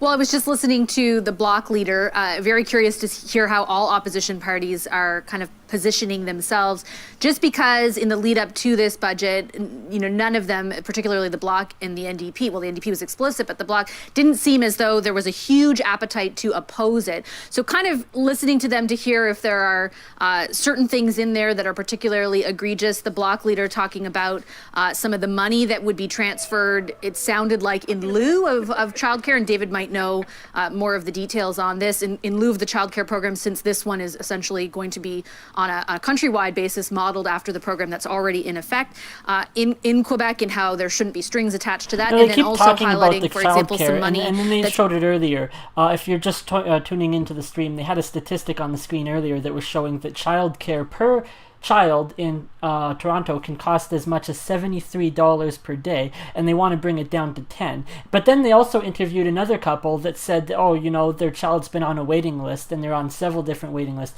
What do you think the end result will be if you mandate from the top down, from the government level, you mandate that childcare cannot cost more than $10 per day? Yes, it might be more affordable for the people that can have the childcare, but everyone else is going to be out of luck, because if somebody was normally, you know, if a daycare was normally taking in 30 kids, and then they would have to either take in a lot more kids to cover their costs now, in which case they're not getting the same level of care that they would have otherwise, or they just have to shut down entirely and go out of business. This is the same idea with raising the minimum wage to $20. If you're working a job and you still have your job, yeah, $20 minimum wage is great, but a lot more people are going to be unemployed than they would have otherwise, now that companies are going to have to start firing people or laying off their workforce. As they walk by, that was the finance minister on her way over to her office saying hello. And she will be joining us just after the top of the hour to answer some of our questions. In the meantime, let's go back to David. David, and let's just do a recap of sort of the big picture of what they've put on the table today and where we are at. Yeah, it's a massive budget, and I'm going to go through some of the highlights. Obviously, I can't go through everything because there's just too much there. But as we say, this is an historic budget in a couple of senses, and it's the first one in 2 years. It's the first one by a female finance minister, and the first one delivered by a working mother, and she has put a lot of effort into creating a national childcare and early learning program. There's $30 billion for that over the next 5 years, and then annual spending of $8.3 billion to sustain it. That's on top of existing funding already there. The goal in the short term is to cut fees for parents outside of Quebec by 50% by as soon as next year, and then by 2025 across the country, fees for childcare and early learning will be at $10 a day. They say this will unleash the economic potential for moms across the country in particular, maybe adding 1.2% to the GDP. That's for next year and the years after. In the immediate here and now, they have to deal with the pandemic. So on that front, there's an extension of the key pandemic supports that have really helped keep a lot of businesses as much afloat as they can throughout this pandemic. They're extending the wage subsidy, the rent subsidy, and the extra lockdown top-ups until at least September. The Canada Recovery Benefit, which gives $500 a week to people who lose their jobs and need money, that's your eligibility is extended by 12 weeks. 4 weeks at $500, 8 weeks at $300. They want, as vaccinations improve, to create an incentive for people to go back to work, which leads to this next program, a new program they're creating, $600 million, $595 for the Canada Recovery Hiring Program. This will give direct wage subsidies, payroll subsidies to companies for new hiring, not the jobs they've kept afloat during the pandemic, but for new hiring or the increasing in hours. Now, yeah, you know what that's going to result in? They're going to fire the staff that they've already got on payroll and hire a bunch of new people just so they can claim this benefit. So if you do have a job right now, you're going to be at potential of losing your job, so they can just replace the exact same role with somebody else and then claim, oh, look, we hired somebody new. Can you give us the money? And small and medium-sized business tax rates for manufacturers who make net zero technologies. Think things like car charging stations or batteries or solar panels or wind turbines. Tax cuts to encourage innovation in that fund. There's $4.4 million over 5 years for home retrofits. A lot of that, Rosie, will be done through interest-free loans through the Canada Mortgage and Housing Corporation, allowing people to get loans of up to $40,000 to make their home more energy efficient. You can put in insulation. You can replace your furnace. You can get rid of drafty windows and doors. Money to make that happen, and also create jobs through increased house renovation activity. That and a series of other measures leads to a more ambitious 2030 emissions reduction target of 36% below 2005 numbers instead of the earlier 30% reduction. All of this comes with an enormous financial cost. There's no other way to describe it.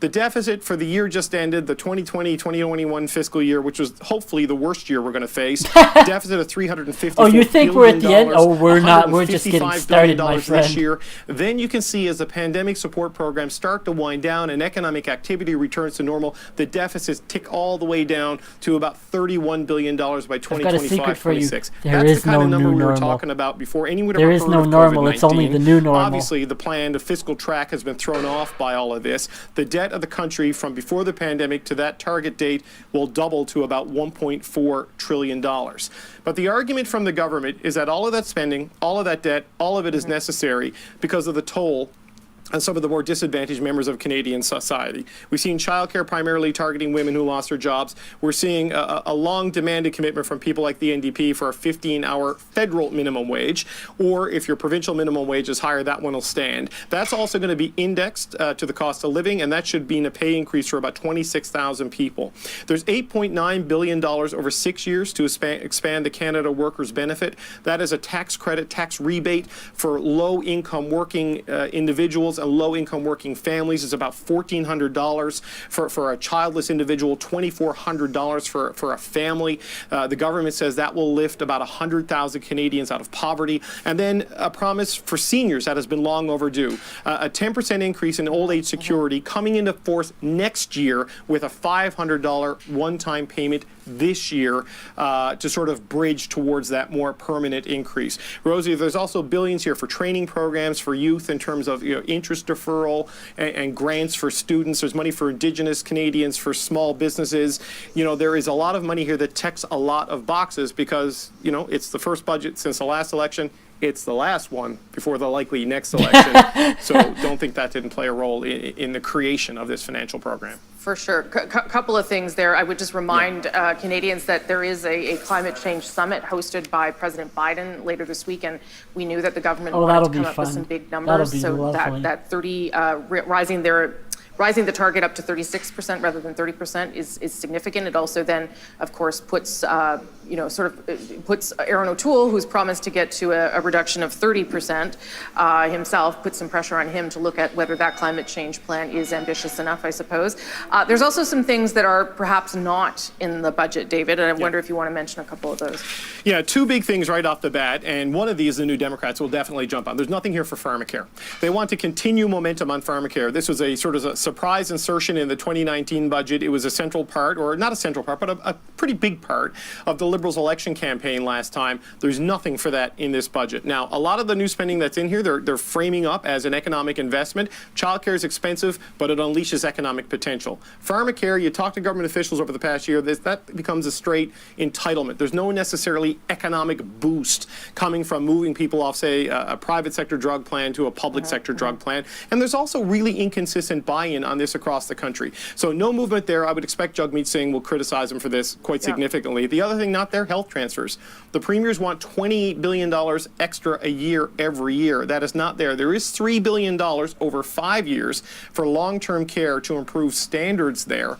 But there is not that permanent structural increase in healthcare spending that the first ministers have been demanding from the prime minister. Although the prime minister said, don't hold your breath, it's not coming. But I'll come back to both of you. Let's go back now to the Bloc leader, because he is talking a little bit about that and not pleased that there is not more money for healthcare.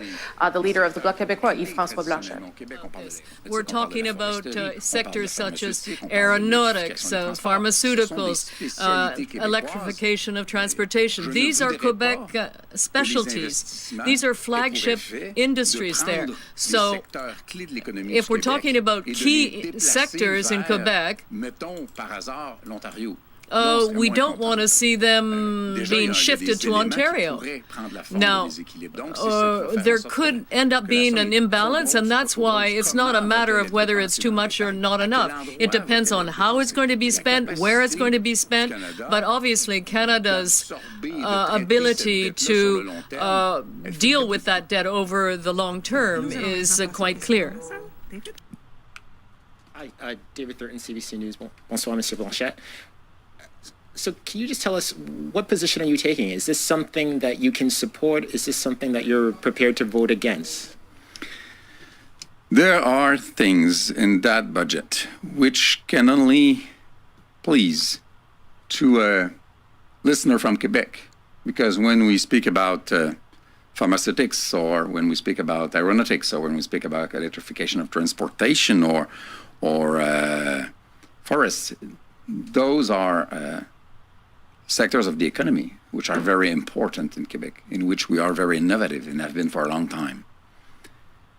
So there are some good things in that budget. But there's this point. Our parents and grandparents have been completely left aside in that budget. The government will have a deficit which will go up to $150 billion without caring enough to provide a significant support to the elders, and without answering positively a request from all and each of the prime ministers in Canada about a transfer for health care. And I cannot so far explain myself why he could get to that conclusion. And so are those things that are absent from... All right, that is Yves-François Blanchet. All right, so what he just said there is very key information to know in terms of whether or not we're going to have a federal election here, because if the Bloc Québécois does not vote for this bill proposal, the federal budget, that will leave the power to hold whether we hold an election or not. That will put that decision in the hands of the NDP. And if Jagmeet Singh decides that we want to go to an election, then we will, and if he doesn't, then we won't. Be problematic, undoubtedly, for some provinces.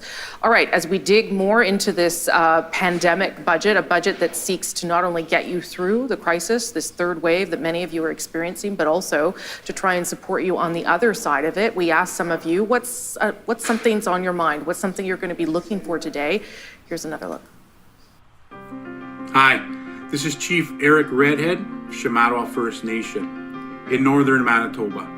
We faced one of the worst outbreaks in the country of COVID-19 based on population. But we've managed to get through that with the help of the men and women who serve in the Canadian Armed Forces. What I'd like to see in this first budget in 2 years is investment in the economy, investment in clean water, investment in infrastructure, investment in housing, investment in education. All right, my next guest is Natan Obed. He's president of the Inuit Tapiriit Kanatami. Nice to see you. Let me get a sense from you, Natan, about what you make of the spending that's promised to Indigenous communities in this country. $18 billion over the next 5 years for infrastructure, for supporting communities. Obviously, some of that would include Canada's Inuit. What do you make of the promises here? Thanks, Rosie. We've had a few years now with this government about what this particular budget might look like. It's great to see infrastructure dollars. It's great to see food insecurity dollars. This is what dollars. I find is amusing about all these people that work in government. They make more money than you and I and most of people, and none of them can afford, decent technology where they're not cutting in and out. I don't have the best camera either, and I might not have the best microphone, but, I think this stream that I've been giving here is pretty good quality, and if you like what you're watching, then feel free to give this video a like, leave a comment, subscribe to the channel. That we have moving forward about what this actually means. And by that you mean, of course, that it is not targeting Inuit, Métis, or First Nations. It's just sort of a lump sum of money towards Indigenous peoples. Correct. And historically, Indigenous the precursors to that particular name meant funding for First Nations on reserve, because the federal government has very specific obligations under the Indian Act for that particular group of Indigenous people in this country. We have been really pushing for distinctions-based language and also specific carve-outs for either projects or for the specific funds within an Indigenous space. And this gets us 2 steps out of 3 steps. It's great to see Indigenous investment and significant Indigenous investment. It now is going to be, what does this actually mean for Inuit? Yes. And there are more questions than answers in this particular budget. Let me ask you about one measure that struck me, only because the story also struck me. It's $126 million over 3 years to foster healthcare systems free from racism and discrimination. This, of course, in the wake of the death of Joyce Echaquan and the creation of Joyce's Principle, which is supposed to try and bring a healthcare system that is not discriminatory. How significant is that to Inuit people right now? Do you think that they can have trust in the healthcare system, knowing that things like this have happened? I hope that money is spent on upholding our human rights. I hope that this goes beyond just this idea that with a little bit more training and cross-cultural awareness that healthcare systems are going to cease to be inherently racist. There are very clear levers that should be put into play. Hold on a sec. Cease to be inherently racist. All right, so I always hate talking about this because, I'm not a person of color and I've never faced racial profiling. I've never been called a racial slur or anything like that. But, if you go to... He's got the error on his computer. If you go to a hospital in Canada, 9 out of 10 chance that the doctor that you're going to get is probably East Indian or a black guy from Nigeria. That's you want to talk about racism in the healthcare system? Most of the doctors working in this country are foreign national immigrants. They were not born and raised here in Canada, and they're not white. So if the problem is racism with the system, then who's perpetuating the system? It's a bunch of people that are, they're being racist against themselves? That doesn't make any sense. There have to be more, do you get the sense that this is sort of an election budget, even if it's not now? Yeah, there's kind of three big themes we're hitting on here, right? There's COVID and the supports to get us to the other side of it as a country, upon which they will ultimately be judged on everything from the pandemic supports to the control of the borders to the distribution and procurement of vaccines. There is this giant childcare promise, which of course will require some cooperation and negotiations with provinces who are hoping for big healthcare money that they did not get. And then, of course, there is their commitment on climate. There's a lot of stuff there to help move towards that 2030 target and then the 2050 net zero that seeks to sort of transform a lot of what we do in Canada economically. It's not these gigantic great reset sort of conspiracies that were being thrown around leading into this, but it is the use of tax credits in particular to encourage companies to invest in things like carbon capture technology, to invest in green energy, or to set up a company that makes the things that can help the country move towards a lower emissions economic output by cutting corporate taxes by as much as 50% between now and 2030, with it going down over time, to encourage that sort of investment. Also, there's like $9 billion to set up a rare minerals program for car batteries here in the country. This is something they're working with the United States on, right? To sort of take the auto industry that exists in the two countries and transform it into an electronic vehicle manufacturing monster is where they want to go with this. So, if you look at those three things, COVID, childcare, climate, and then the sprinkling of other supports that are acutely important to the specific groups that are targeted by this, like an increase in old age security, summer jobs for youth with an increased moratorium on their student loan payments, and the doubling of student grants for low-income Canadians. There's a lot there they can put in the window, but you mentioned you wanted a question for the finance minister. In a budget with this much spending, why is there nothing for Pharmacare? That's a question I'd like to know, because if you can't do it in this budget, you're probably not going to do it at all. And I think that's probably the conclusion a lot of the critics of the government are going to draw from this, that they've kind of picked childcare because of the economic lift and the equity lift rather than Pharmacare because it's simply money out the door.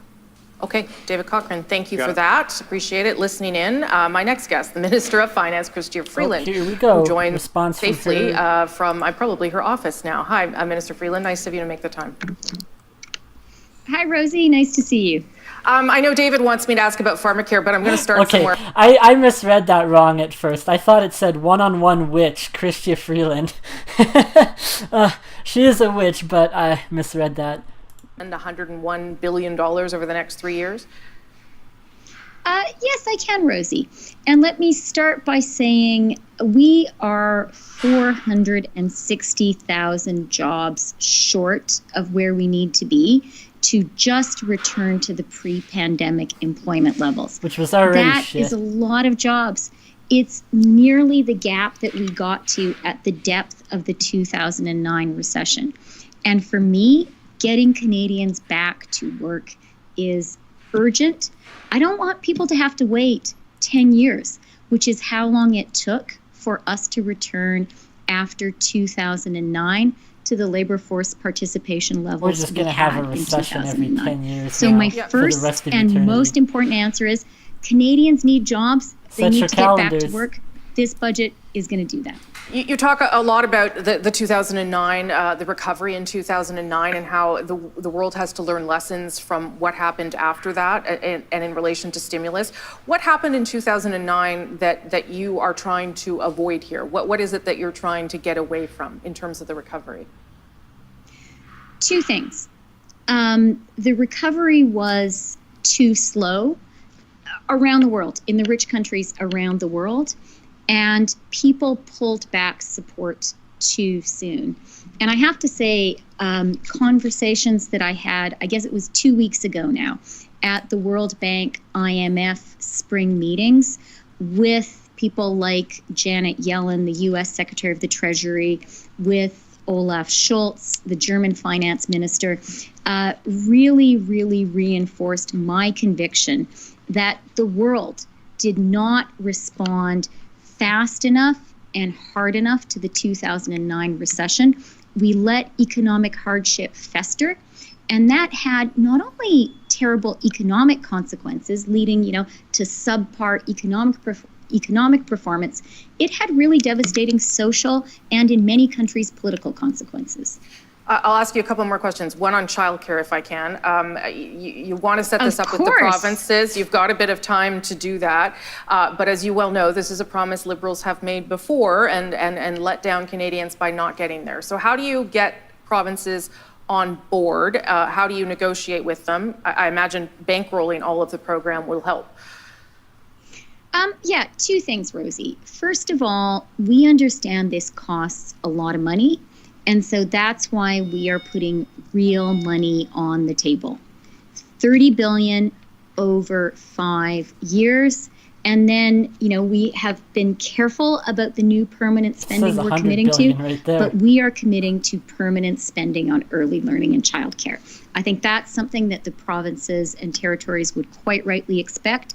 And it is there. The numbers that get thrown around, and the 30 second billion thing is, this, Rosie, 100 billion I'll that, be interested in your view this, on $1 this. trillion But my in view debt. very strongly Do these numbers is even mean anything after COVID a has certain opened point, or are they a just, lot of another number in the eyes sky? to the importance of early learning and childcare.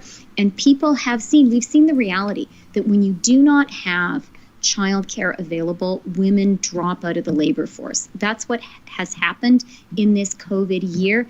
And that has a really negative economic impact. So I am hopeful that there's been a bit of a political epiphany in Canada, and I'm going to put my shoulder to the wheel. I really believe now is the moment to get this done. Pharmacare, as per David's question, this is something you campaigned on. Again, this is something Liberals have talked about, mused about doing. It seemed like in the last election this was important, and yet it's not in the budget. So what should Canadians make of that? Well, we have taken some important foundational steps towards Pharmacare, and the budget continues with those measures, especially on drugs for rare diseases. And in the budget text, we say that we are open to conversations with willing partners in provinces and territories to keep the ball moving forward. That doesn't sound like it's on the horizon anytime soon. Is it fair to say that the pandemic has pushed that to the back burner because there are more urgent needs? No, I wouldn't say that, Rosie. But I would say on healthcare overall, we recognize right now that everyone in Canada working on healthcare is urgently focused on conquering COVID. We put $5 billion more. We contributed to provinces last month because we know how urgent that fight is. And sure enough, the third wave is here. But we recognize that right now, the wolf is at the door when it comes to our healthcare challenges. And we think that the right thing to do for all of us is to be addressing that challenge. And we know there are more conversations to be had on healthcare. Finally, let me just ask about the deficit. Canadians have become used to really huge numbers through this pandemic. But when we think what was normal before for a deficit versus what we have now, $354 billion, do you lose any sleep over that? That's a huge amount of money that we cannot keep going. And I realize some of it will come back through the recovery, but does that concern you that the deficit is so high?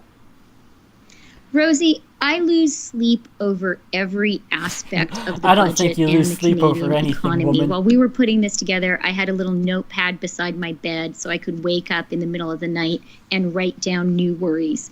So yeah, I worry about everything. But when it comes to debt and deficits, I want to say a couple of reassuring things to Canadians. First of all, we are careful in our forecasting. And people have a real proof point on that because we forecast a deficit for 2021 of $381.6 billion. It turns out that for 2021, our deficit is $354.2 billion. And that's actually lower than what the PBO forecast. So we have sharp pencils here in the Department of Finance, and we're careful about things. And then the second thing, and this is really important, is when it comes to going forward, we believe there's a crisis right now, and we believe that requires extraordinary measures, and that's why we've put them in place. But this is a plan for jobs and growth. It's a prudent and reasonable plan. Over the forecast horizon, the debt to GDP ratio falls. It does a little curve like this on your graph. It goes downward. It ends up at 49.2%, and the deficit in 25-26 is 1.1%. So this is reasonable. It's sustainable. And if it reassures Canadians to know I worry about everything, I do. Okay, Minister Yes, Freeland, I'm Deputy very Prime Minister reassured. Freeland, thank you on your first budget. Thanks for making the time. I appreciate it. My pleasure. All right. Well, there you have it, folks. We have now heard from the Minister of Finance and professional liar, Chrystia Freeland. So I'm probably going to stop the stream here. But before I go, I want to thank everyone for tuning in. I got a good 2-hour stream here. I haven't done a video in quite a while. I have a couple ideas for videos in the future. A few of them political, a few of them related to the economy. And if you would like to see the 24-hour live stream that I have planned for either this Friday or next Friday, I'm not sure depending on how my schedule goes, make sure to subscribe to the channel. You'll get a notice that day or the day before of when the schedule is going to be starting. And like the video, leave a comment. Thank you for tuning in, and enjoy the rest of your day.